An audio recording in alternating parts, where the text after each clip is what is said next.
कुछ दिनों से ट्विटर पे सेव लक्षद्वीप ट्रेंड हो रहा है, लेकिन ये ट्रेंड क्यों हो रहा है? अचानक से ऐसा क्या हो गया कि लोग ट्विटर पे जाके सेव लक्षद्वीप ट्रेंड करा रहे हैं? चलिए जानते हैं। तो लक्षद्वीप के एडमिनिस्ट्रेटर प्रफुल्ल खोड़ा पटेल, इनके खिलाफ लक्षद्वीप के लोग और वहां के पॉलिटिशियंस और साथ ही साथ केरला के पॉलिटिशियंस भी प्रफुल्ल पटेल के खिलाफ टेस्ट कर रहे हैं, उनको अपोज कर रहे हैं और उनका ये कहना है कि लक्षद्वीप को बर्बाद कर दिया जाएगा। तो ये जो एक्ट्स है इनके बारे में मैं आपको थोड़ा सा बताना चाहूंगा, ज्यादा नहीं बताऊंगा क्योंकि वो आपने कहीं और देख लिया होगा, उसके बारे में आप लोगों ने पढ़ लिया होगा। तो सबसे पहला एक्ट इंप्लीमेंट किया गया था जनवरी 2021 में, गुंडा एक्ट। इसके अकॉर्डिंग अगर किसी पे भी शक होता है कि वो सोसाइटी के अंदर गलत काम कर रहा है या वो एंटी सोशल काम कर रहा है तो उनको डायरेक्ट जेल में भेज दिया जा सकता है। अब इसके बाद जो चीजें हैं वो सिर्फ ड्राफ्ट है, वो भी सिर्फ ड्राफ्टिंग फेज में, इनको अप्लाई नहीं किया गया। पहला है बीफ बैन।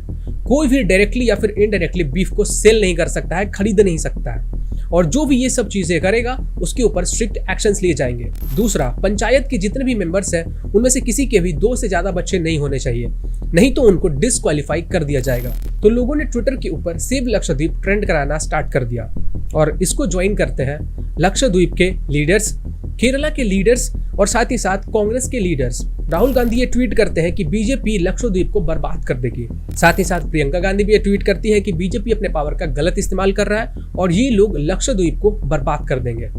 लेकिन एक्चुअली में लक्षद्वीप को बर्बाद किसने किया है और कौन अभी चाहता है कि लक्षद्वीप और बर्बाद हो? चलिए कुछ फैक्ट्स है मेरे पास जो मैं आपके सामने रखने वाला हूँ, उसके बाद आपके मन से ये डाउट क्लियर हो जाएगा कि किसने लक्षद्वीप को बर्बाद किया और कौन लक्षद्वीप को बर्बाद करना चाहता है। 1987 में राजीव गांधी ने 10 डेज का हॉलिडे डिक्लेयर किया और उस हॉलिडे को मनाने के लिए वो लक्षद्वीप आइलैंड पे गया। इस हॉलिडे में कौन कौन लोग मौजूद थे ये भी जान लीजिए। राहुल गांधी, प्रियंका गांधी, सोनिया गांधी के जो इटालियन फैमिली मेंबर्स हैं वो लोग। तो टोटल 25 लोगों के हॉलिडे के लिए ये 70 नौकर लेकर जाते हैं और साथ ही साथ 1200 सिक्योरिटी ऑफिसर्स ले जाते हैं जो कि मध्य प्रदेश से आए थे। तो इन लोगों के लिए 10 दिन का एक हॉलिडे पैकेज बुक किया गया और इस हॉलिडे में खाने और पीने के लिए शराब, चिकन, पोर्क, बीफ, ये सारे सामान उपलब्ध कराए गए। तो ये 1000 करोड़ तो सिर्फ और सिर्फ खाने पीने पे खर्च किए गए। अब आप ये भी जान लीजिए कि मिलिट्री को कैसे मिसयूज किया गया।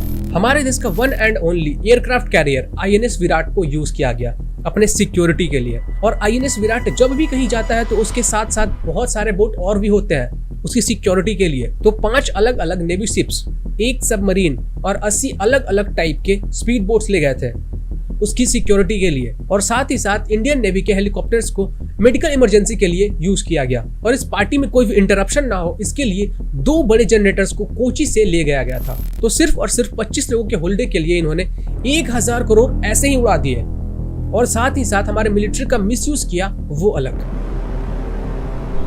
अब आपको क्या लगता है किसने लक्षद्वीप को बर्बाद किया? कुछ और फैक्ट्स हैं वो भी मैं आपके सामने रखता हूं कि क्यों ये लोग इतना ज्यादा चिल्ला रहे हैं, क्यों ये लोग सेव लक्षद्वीप ट्रेंड करा रहे हैं। इनको डर है कि लक्षद्वीप में अगर लॉ एंड ऑर्डर मेंटेन हो गया तो वहां से इनका जो कब्जा है वो छूट जाएगा। इस न्यूज आर्टिकल में आप पढ़ सकते हो कि टोटल 15 टेररिस्ट लक्षद्वीप की ओर निकल चुके थे। क्यों? क्योंकि वहां पे उनको आसानी से पनाह मिल जाता है, आसानी से वो लोग वहां पे छिप जाते हैं। इस न्यूज आर्टिकल में आप पढ़ सकते हो कि टेररिस्ट को कैसे आसानी से लक्षद्वीप में पनाह मिलता है।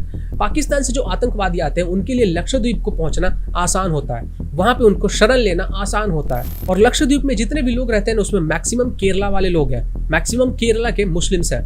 और केरला से कितने सारे लोग IS में जाते हैं ये आप इस आर्टिकल में पढ़ सकते हैं। और इस ग्राफ को देखकर आप आसानी से एनालाइज कर सकते हो कि किस तरीके से केरला में हिंदुओं की पॉपुलेशन धीरे धीरे कमती जा रही है और जो मुस्लिम की पॉपुलेशन है वो बढ़ती ही जा रही है, लगातार बढ़ती जा रही है। और PFI के ऊपर एक स्ट्रिंग ऑपरेशन हुआ था। PFI एक इस्लामिक मिलिटेंट ग्रुप है और PFI का ये कहना है कि हम लोग पूरे हिंदुस्तान में गज़वा हिंद अचीव करना चाहते हैं और हिंदुस्तान को इस्लामिक राष्ट्र बनाना चाहते हैं। Of establishing an Islamic caliphate in India. Islamic State is the final goal. PFI and Satya Sarani hidden motive is to establish Islamic State in India or all over world. All over world. That's the motive of all Muslims here. All over world. All over world. Why only in India? After making India an Islamic state, and then we go to others. अब शायद आपको समझ में आ गया होगा कि ये लोग क्यों चिल्ला रहे हैं। तो अगर एक बार इनके हाथ से लक्षद्वीप निकल गया तो इतने सारे जो आतंकवादी लक्षद्वीप में पनाह लेने जाते हैं आसानी से उनको एक्सेसिबल हो जाता है, वो सब कहाँ जाएंगे? उनको तो हेल्प ही नहीं मिल पाएगा। और अगर आपको कांग्रेस का रियलिटी जानना है ना, तो आप मेरे पे विश्वास मत करो, आप गूगल पे जाओ, गूगल पे जाके आप कम्युनल वायलेंस बिल टाइप करना और उसको पढ़ लेना कि वो क्या था। कांग्रेस इस देश से हिंदुओं को सफाया करना चाहती थी, सारे हिंदुओं को खत्म करना चाहती थी। तो कांग्रेस ने इतने सालों तक हमारे देश के पैसों को अपने हॉलिडे के लिए यूज किया, अपने परिवार पे खर्च किया, और साथ ही साथ हमारे जो मिलिट्री थी उसको अपने सिक्योरिटी के लिए यूज किया, अपने फायदे के लिए यूज किया। यही है कांग्रेस। तो इनका असली चेहरा अब आपके सामने आ गया होगा। आपसे मैं सिर्फ इतना अनुरोध करूंगा कि इस वीडियो को जितना हो सकता है उतना शेयर करो, और आप मेरे किसी भी वीडियो को डाउनलोड करके अपने चैनल पे आराम से डाल सकते हो बिना किसी कॉपीराइट इशू के।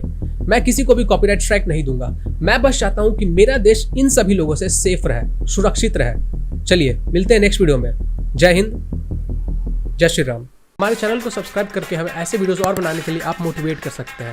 सब्सक्राइब करने के बाद बेल नोटिफिकेशन पे ऑल सिलेक्ट करना ना भूलें।